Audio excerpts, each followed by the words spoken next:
back everyone to the LCK. My name is Joel and I'm helping you guys once again with the translations for Dangun and Bitto as they discover what happened in that game 1. Could have been a much tougher matchup, but it seems like the upward trends of SKT and the downward trend for Freak of Freaks now is kind of being reflecting upon in this very important matchup where SKT, at least for game 1, they look like the better team. And we're going to see some of the highlights as to see the convincing proportions that SKT was indeed the better team for this first game. Of course, this was going to be around the bot lane. Of course, the controlling mechanism of how the lane was definitely in the favor. We'll see how they took advantage of that. And this was the deep ward right around that mix-in. Obviously not being warded and basically blank. Oh, he just simply going for the wolves here. He was aware that Trundle was coming around in the mix, and you see him very much rushing to get to that area as quickly as possible. Right now you see the vision for Frika. You see the dragon, sneak dragon was gonna be the call here, and Mowgli just gets spotted out, confirms once again, and basically with confidence comes in with blank and bang. It's a 2-on-2 action, and with the dragon helping us as a third member of SK Telecom, putting out the damage throughout that whole mix, is going to be betraying Africa on its head, with the dragon siding sides with obviously the SK Telecom and giving away a few kills with it.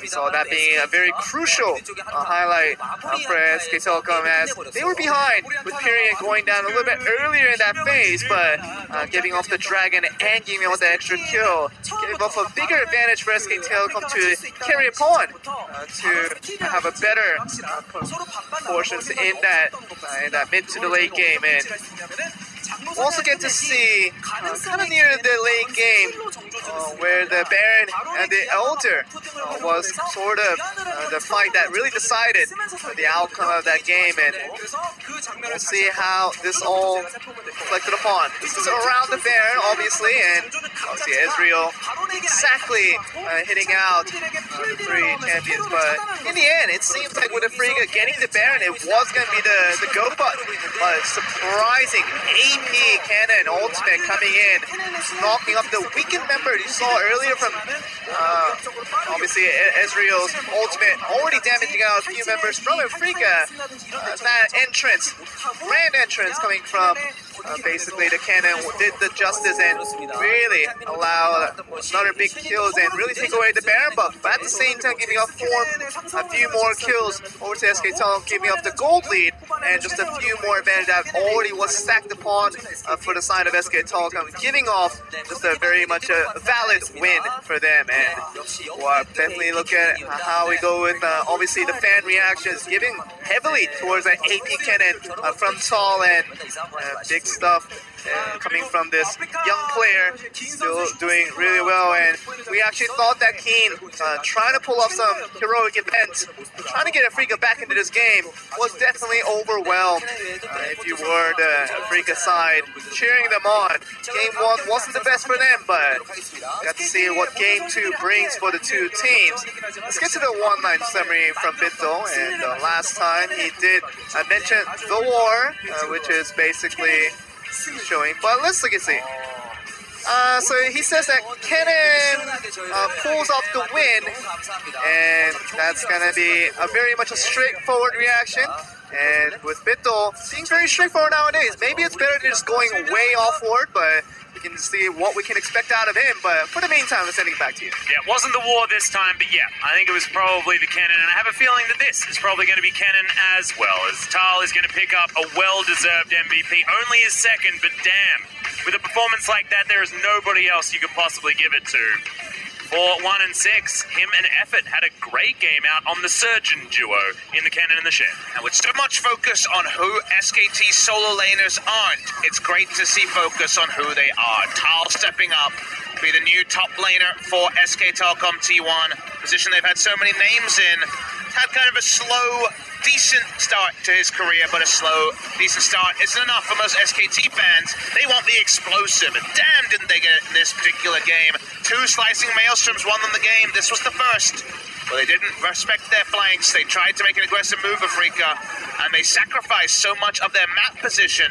Game went on longer and longer, and then this just happened again and again. No map control for Afrika means they're just combo ulted by the Surgeon Shen and also the Kennen MD. I guess they have some synergy from working at the hospital. Yeah, that's all from the hospital.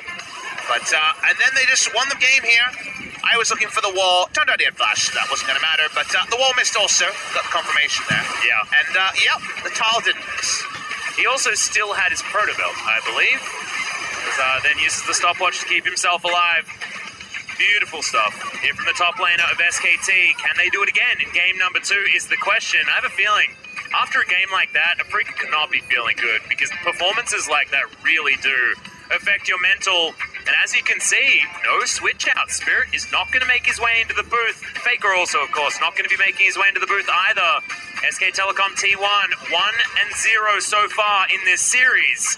Now heading into Champions League for game number 2. They will be on the red side, and we'll see whether things are going to change now with the Afrika Freaks having a little bit more control in the draft, especially when it comes to the bans.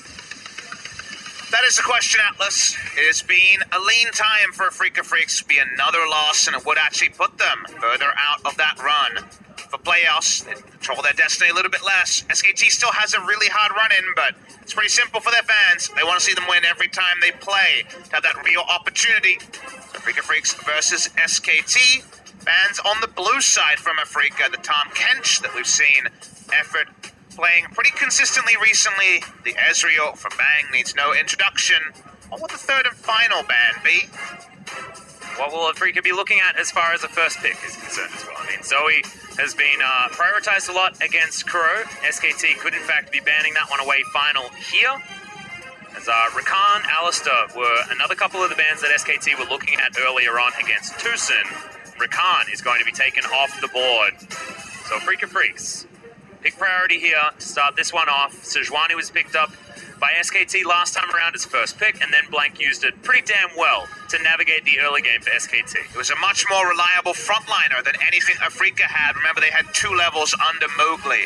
It wasn't able to make much happen as a frontliner. Speaking of frontliners, they're going to go for a flex pick here. They're going to pick up the Swain.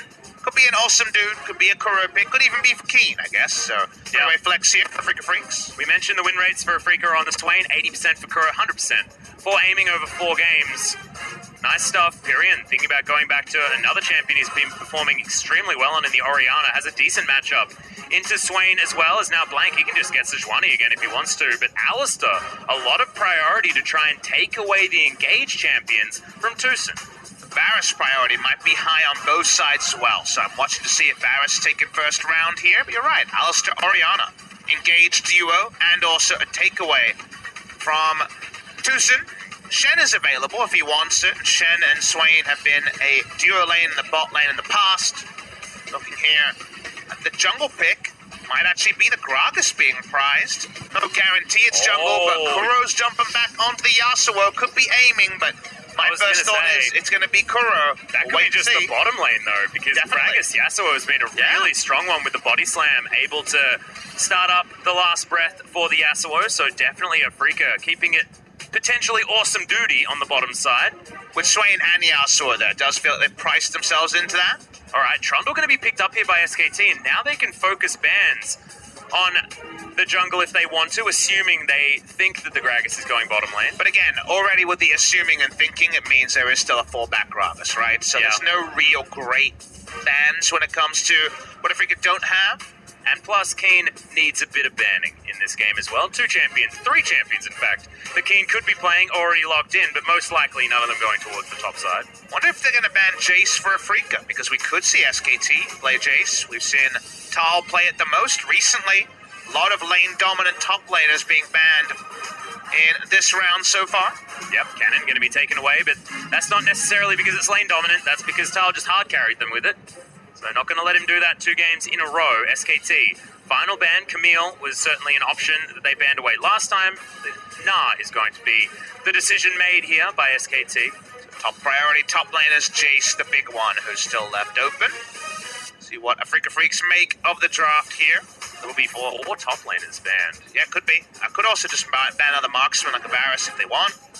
See what they want to do here, Africa Freaks. When Varus and Ashe are both available, I feel like that is more difficult, but I understand it. Mundo going to be banned, and that is going to be 4 top laners taken away in our second round. A couple of champions that are good into the Mundo taken away, so understandable that you'd get rid of that as an option.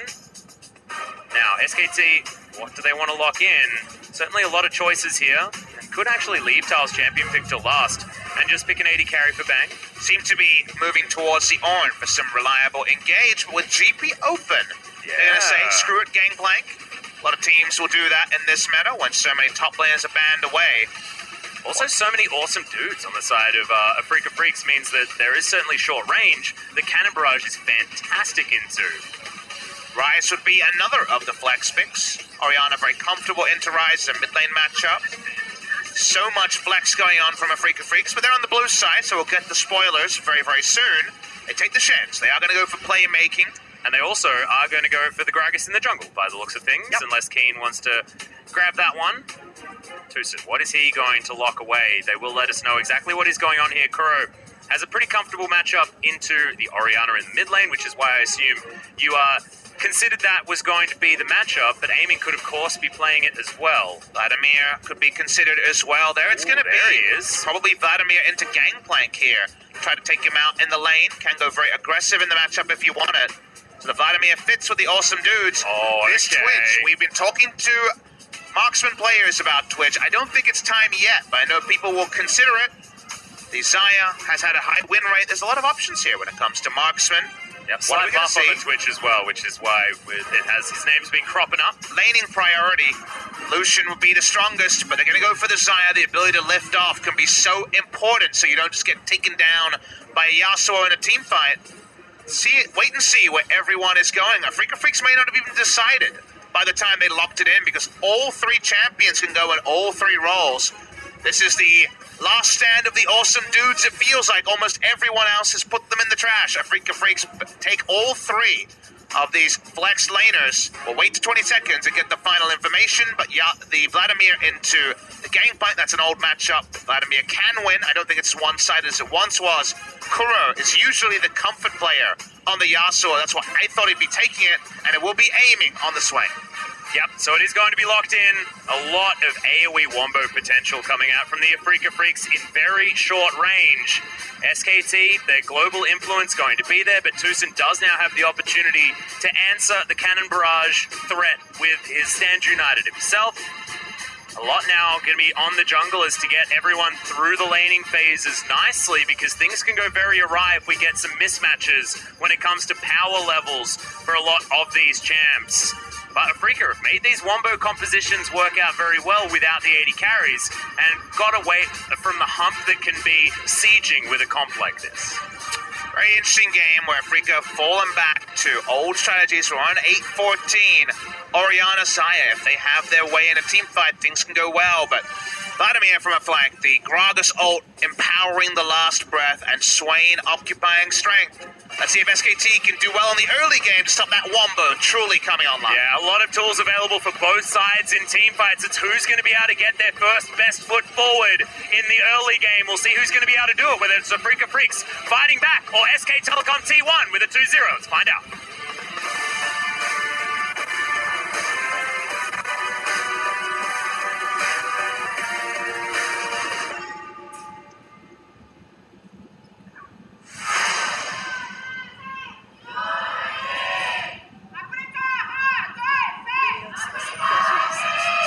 Africa fans, you can hear a bit of desperation in their voices. Haven't had much to cheer for Atlas recently. Nope. But Kuro did manage to pick up the first CS on the map, so nicely done there. It's little things. It means so much. 3 awesome dudes flexed around, and the resulting lanes, pretty comfortable ones for Africa Freaks.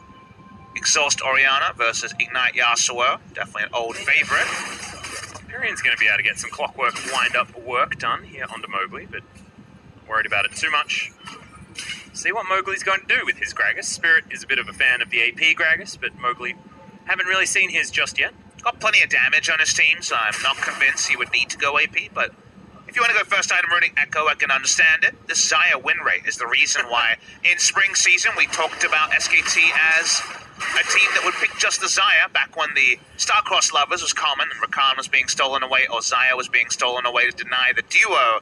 SKT were one of the Xayah teams. Africa Freaks with Tucson's legendary Rakan was one of the Rakan teams. So, big pick for Bang in LCK history.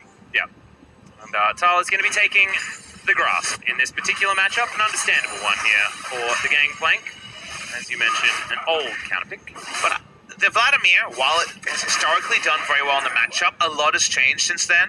Until Spellbook not being taken on top lane as commonly anymore, so Summon Airy is coming in, but the teleport being there means no Ignite can be there. Back in the day, you actually remember, Atlas, it was usually Ignite held onto for the majority of the laning phase because you could just Ignite Hemoth Plague and kill people on the turret. That's not there for Keen, and doing enough damage to Gangplank is something that we've seen Kennons run out of. We've seen Nars run out of damage to actually make the Gangplank pay. I'm skeptical that we can see the same value on the Vladimir. We do see it for teamfights, though. If those circles line up, if that Gragas Cask brings in 5 members as the Hemo Plague is going, could definitely be a lot of good news stories for Afrika. But in the laning phase, this might actually be GP farming away. Well, at the moment, Tal's going to do his best to do that, and Mowgli's going to do his best to deter him. Good early ward here from Tal, understanding that he's going to get shoved in, but Mowgli's just going to go over, try and get some counter-jungling done, but Blank is moving his way up. See whether they can actually collapse onto the Gragas. He should know that Mowgli's actually here. Available, yeah. He does. Knew exactly what was going on as Mowgli is going to have to smite very early, now looking for the body slam, flashes and body slams to get out, and that is huge. His gank threat is so much more minimal now in the early game. I was, of course, having River Vision as SKT, inferring that one, knowing that he was coming through, and then, yes, if you body slam to escape and don't pull it off, of course, the enemy champion can just stand on top of you. Blank was stopping him from getting a body slam away, and had to be flash body slam for safety. So, like you mentioned, Gank Threat 3-6 is now basically gone. Mowgli was preferred for Spirit in this game. The experience edge is what they gave up, and so far it's been Blank making the good moves around the rift. Yep, now Tal, he's going to go back to base, see whether he can actually afford anything of note. Actually just going to be teleporting back to lane with a Sapphire Crystal, which is not feeling the best as far as picking up combat stats. Needed that health back against Keen. He needs a lane here, though. He's going to be feeling real good. Yeah, look, we know exactly what GP will do in this matchup. But it's unsure if Keen can have the kill threat that was possible before some Vladimir nerfs and the removal of Ignite as a true summoner for the Vladimir in this top lane. Yeah. In the bot lane, which we haven't been focusing on, Amy has actually gone for the phase rush this game. The dissonance and other annoying slows like the barrels will reduce some of his teamfight impacts. So that's why we see the phase rush there. Bang prefers the lethal tempo on the Xayah. This is what he took in that game against Hanwha Life B, where his items have popped off with a mid lane Lulu. Doesn't quite have the Lulu, but Orianna Ball and movement speed and Bang at 2 items could still be a very powerful combo in this game number 2. Yeah, and often, we see his gigantic win rate, things like that. Most of the time, that is Xayah Rakan. So this time, with effort on the Mukau instead, be a different story. Counter gank positioning set up by both of our junglers, but added information. Advantage, yep. Yeah, given to SKT. See the Trundle? He's backing off. Vision was available. Freaks know that the Trundle is down here on the bottom side. Level 4 hit by our duo lane thus far, but there's the never move. Bang, he's going to have to take some damage here. Not too much here from no items Swain. Nice combos from aiming. 4-0 on the Swain himself. You were talking about the win rates on the side of SKT is 8-1 on the side of Afrika. So everyone a fan of Swain. This is one of the few contested Swain series we've had in a very long time. Swain priority much lower for most teams. Kingzone have given it up. A lot of other teams have given it up. That's okay. Yeah, Griffin as well, never being able to find too much joy with it. Gen G don't really play it very much. QV sometimes to push up the top lane. Yep. But a lot of our teams have actually found some big success with it. I think, KT using it in multiple lanes, as well as the Afrika Freaks, who have looked very good on awesome dudes in general, but especially the Swain. It's a cute thing you can do. As Shen support, you always want to stay a bit longer because when it comes to those freezes, the dodge field is so strong when it comes to freezing. You have to get a pretty good lane spot for your marksman, or awesome dude in this case, if you are the Shensu. It's a little thing to remember in solo queue. Freak's trying to deny vision from Pyrion, so he's not as safe here in this laning phase, but he's managed to pull the wave. He will be able to keep that in front of his turret for quite some time. What if Bang feels they can get away with just Mercs? One of the problems for Xayah against awesome dudes is she can't go Sheen like an Ezreal would, or play the Ruin King like a Varus would. So we actually saw, if you remember, Deft going Corrupting Potion start just to try to have enough sustain and to shop and buy things. From time to time, he desperately wants to pick up the Storm Razor as early as possible, so he has some magic resist, but not an immense amount by any means.